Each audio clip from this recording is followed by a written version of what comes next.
Welcome back, guys. Now we're gonna continue with second conditional. Okay, this far we have seen zero and first conditional, and now it's time for second conditional. The first point, when do we use second conditional?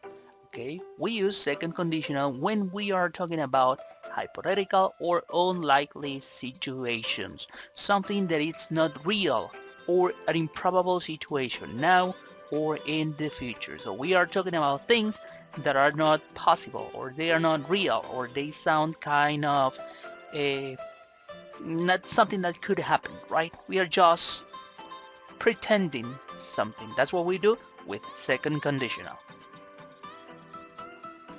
So to continue, what is the grammar structure that we use with second conditional? This one. As usual, we have a condition. The condition or the if clause in second conditional, it's in simple past. So keep this in mind.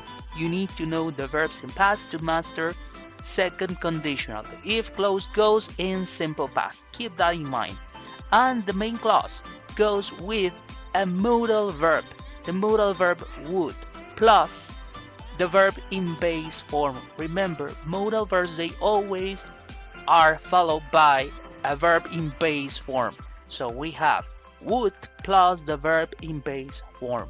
So we say, if I won in simple past, if I won the lottery, I would buy a house. So I'm talking about something, this is a hypothesis, right? This is a hypothetical situation. The condition is if I won the lottery.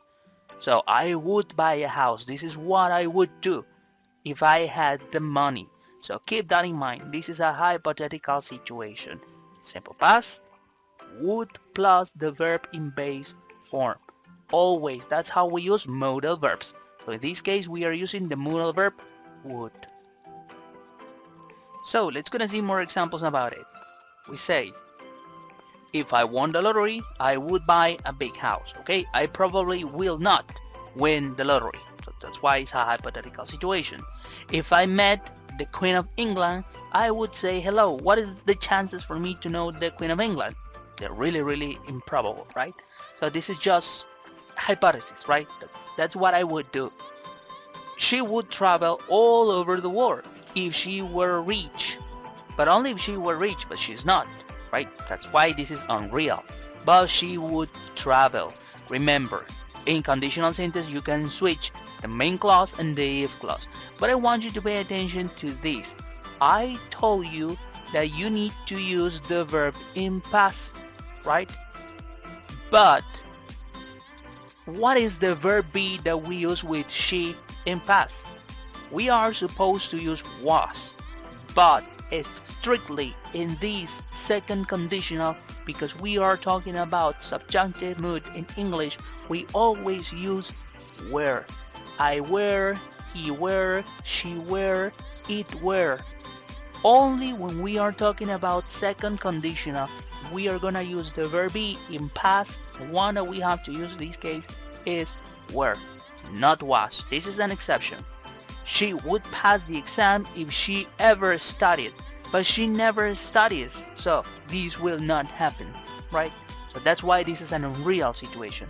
That's how we use second conditional. Simple past in the if clause and would plus the verb in base form in the result. Okay, keep that in mind. Let's see another example. I say, if I had his number, I would call him, but I don't have his number now, so it's impossible for me to call him. But if I had his number, look, had is in past, right? I would call him. If I were you, but I am not you, right? This is unreal. I am not you, I am me, and you are you. But if I were you, I wouldn't go out with that man, right? Look, even though I am using I'm not using if I was. Even though I told you in past, with the verb be, we always use were. If I were you. And finally, what is the difference between these far first and second conditional? Okay, if I had enough money, I would buy a house with 20 rooms and a swimming pool. But I am probably not going to have this much money, right? So this is something that it's really, really difficult to happen, right? That's why this is something unreal. It's just a dream, right? So we use second conditional to talk about dreams, we could say in that way.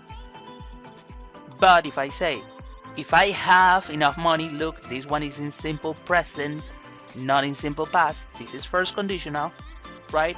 If I have enough money, I will buy, future will, first conditional, some new shoes. So it's much more likely that I will have enough money to buy shoes, right? Not a house.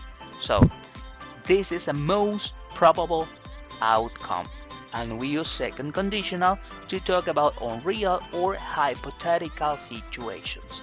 Okay? Again, this is the structure. Condition in simple past, if clause in simple past. You need to know the verbs in past. Study the verbs in past if you don't know them. And the main clause goes with would plus the verb in base form. Remember, would is a modal verb, so they are always followed by a verb in base form. So, thank you very much, guys, for your time, and see you next time.